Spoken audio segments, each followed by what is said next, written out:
जानकारी देने जा रही हूँ वह वशीकरण, सम्मोहन और आकर्षण यंत्र की है।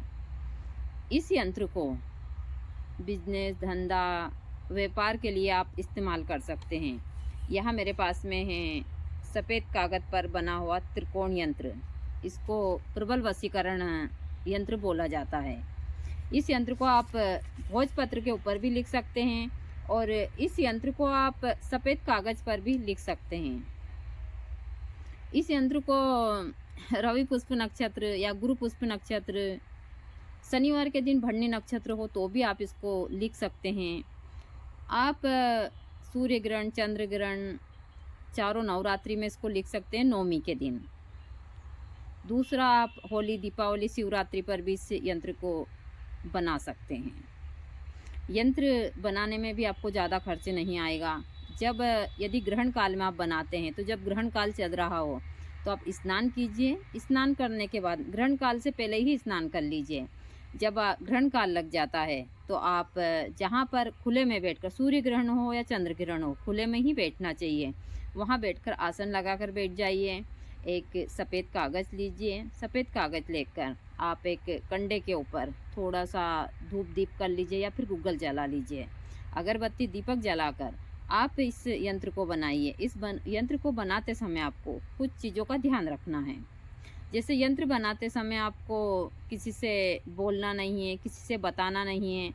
यदि आप ग्रहण काल में बना रहे हैं तो खुले में बाहर बनाइए। और यदि आप रवि पुष्प नक्षत्र में इसको बना रहे हैं या फिर नवरात्रि में या होली के दिन तो फिर घर में बनाते हैं तो आप एक पूर्व दिशा में एक पटला लगाइए। उस पटले के ऊपर एक साफ कपड़ा बिछाइए। और यदि आपका घर का मंदिर हो तो फिर आप मंदिर के सामने बैठकर भी इस यंत्र को बना सकते हैं। आप दीपक लगाकर आप मैं जो बताने जा रही हूँ इस चीज़ की स्याही बनाकर इससे इस यंत्र को बनाइए। यदि आपको किसी एक व्यक्ति के लिए बनाना है तो मैंने यहाँ पर देवता लिखा है। देवता की जगह पे आपको उस व्यक्ति का नाम लिखना है। और यदि आपको सभी लोगों को वशीकरण करने के लिए बनाना है, यानी कि जनहित के लिए, तो आपको सर्वजन लिखना है उसके ऊपर। किसी एक व्यक्ति का नाम नहीं लिखना है। यदि आप चाहते हैं कि हमको सिर्फ एक ही व्यक्ति को आकर्षित करना है, चाहे महिला या पुरुष हो, उसका नाम लिखना है जहाँ पर देवता लिखा है। मैं पूरा अच्छे से आप लोगों को बता दूंगी मंत्र सहित। जब रवि पुष्प नक्षत्र हो तो आप अपने घर में एक पटला लगाइए। उस पटले के ऊपर एक साफ सुथरा कपड़ा बिछाइए, लाल या सफ़ेद कलर का, और वहाँ पर धूप दीप कर कर आप उसके पटले के ऊपर से कागज़, सफ़ेद कागज़ या भोजपत्र को रखिए। आप साई बनाइए। अपने सीधे हाथ की या छोटी उंगली होती है, इस उंगली का, ज़्यादा नहीं तो आप 4-5 बूंद रक्त लीजिए। इसका रक्त लेकर थोड़ा सा केसर उसमें मिलाकर और पानी या गंगा जल के साथ में उसका घोल बनाकर अच्छे से साई बनाकर आप मोर पंख या फिर चमेली की कलम, अनार की कलम से इस मंत्र को और इस यंत्र को बनाइए त्रिकोण।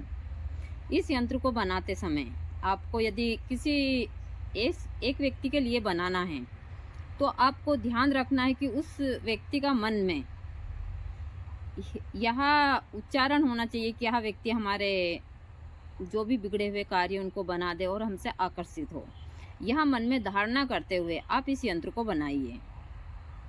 इस यंत्र को बनाते समय आप मन ही मन इन मंत्र को भी उच्चारण कीजिए। जब यह यंत्र बन जाए तो आप इस यंत्र को धूप दीप कर कर अच्छे से पूजा कर कर, जिस प्रकार हम देवी मूर्ति की पूजा करते हैं, इसकी पूजा कर कर, ज़्यादा नहीं तो जिसमें जो मंत्र लिखा है वहीं बैठकर आप 11 माला, यदि आप सभी के लिए कर रहे हैं तो आप रुद्राक्ष की माला से इसका 11 माला जाप कीजिए। यदि हो सके तो 108 बार आप इस मंत्र से हवन भी कर सकते हैं। यदि आप एक व्यक्ति के लिए कर रहे हैं तो आप स्फटिक की माला से कीजिए और स्फटिक की माला से 11 माला कीजिए। 11 माला करने के बाद में धूप दीप कर कर आप 108 बार आहुति इस मंत्र की डाल देते हैं तो यह काफ़ी पावरफुल हो जाता है।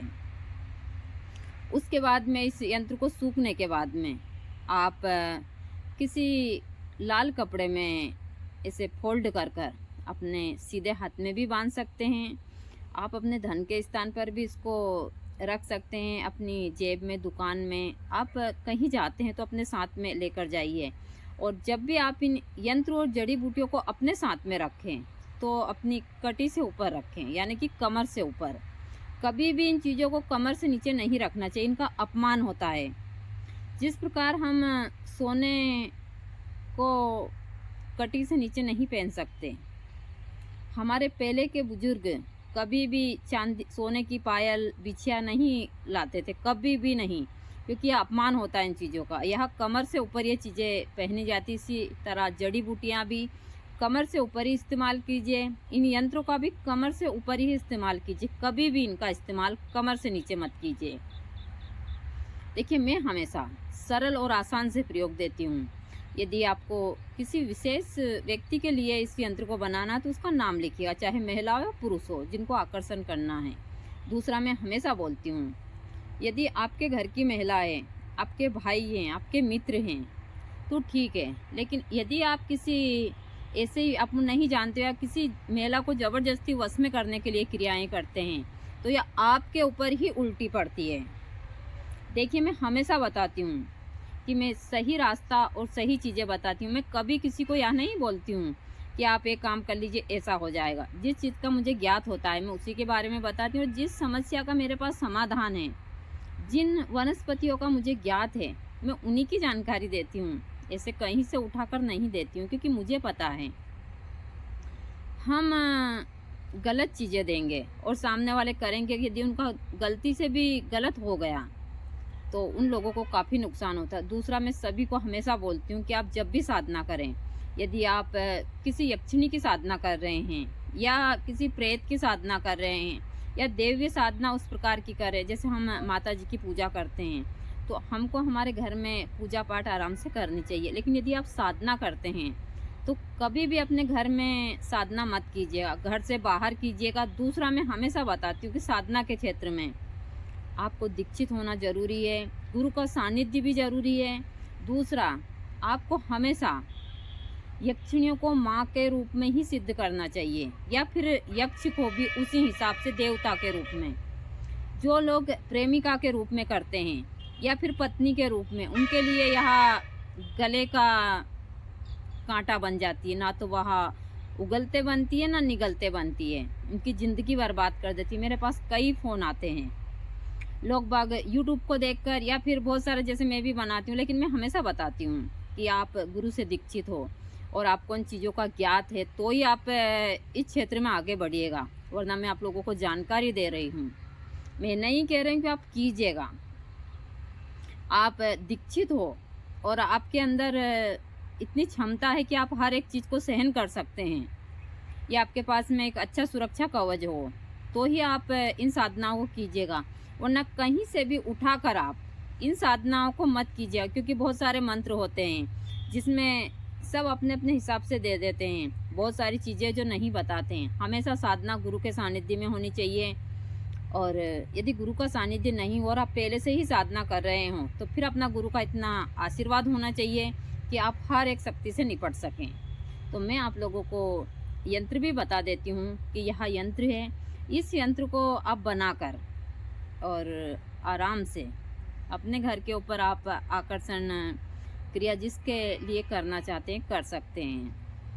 मैं हमेशा सरल और आसान से प्रयोग देती हूँ कि आप लोग घर बैठे किसी परेशानी में ना पड़ते हुए और इन कार्यों को करें।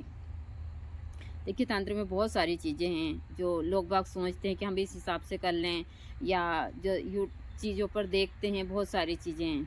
मैं भी बहुत सारी पुस्तकें पढ़ती हूँ, ऐसा नहीं है, मैं उस हिसाब से चीज़ें करती हूँ, लेकिन मैं इन चीज़ों में सही जानकारियाँ देती हूँ। मैं नहीं चाहती हूँ कि किसी की भी ज़िंदगी बर्बाद हो, चाहे जड़ी बूटी से हो, यंत्र से हो, मंत्र से हो, किसी भी चीज़ से। हाँ, इन यंत्रों का कोई नुकसान नहीं होता यदि अच्छे कार्य के लिए करते हैं तो। इनको भी आप, मैंने जैसा बताया कि आप सोचते हैं कि हम किसी लड़की को बस में करें, वो आपको ना तो पसंद करती है ना सारी चीज़ें, तो काम कतई नहीं होगा, बल्कि इसका आपको दुष्परिणाम मिलेगा। यह 100% सत्य बात है। तो इन चीज़ों को ध्यान में रखकर आप इन साधना के मार्ग पर आगे बढ़िए। आप कभी भी यह मत सोचिए कि नहीं हम यूट्यूब पर देखकर या उस हिसाब से देखकर कर लेंगे। साधना के क्षेत्र में चीज़ें कभी नहीं करनी चाहिए।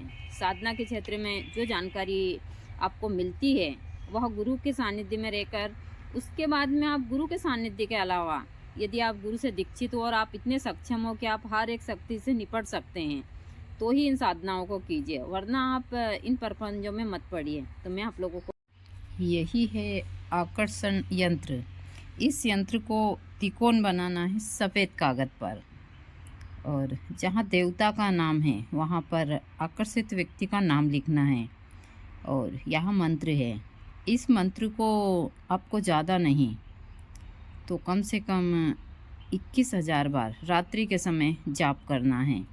यह बड़ा ही प्रभावशाली और बहुत ही सटीक आकर्षण मंत्र है। देखिए, मैं हमेशा सरल और आसान से प्रयोग देती हूँ। आप मंत्र अच्छे से पढ़ लीजिएगा और इसको अच्छे से कंठस्थ याद कर लीजिएगा।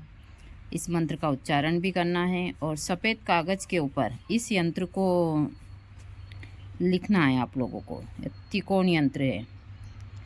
यह हर एक व्यक्ति को आकर्षण करने की क्षमता रखता है। यही है यंत्र। आगे भी मैं आप लोगों को इन यंत्रों की जानकारी देती रहूँगी।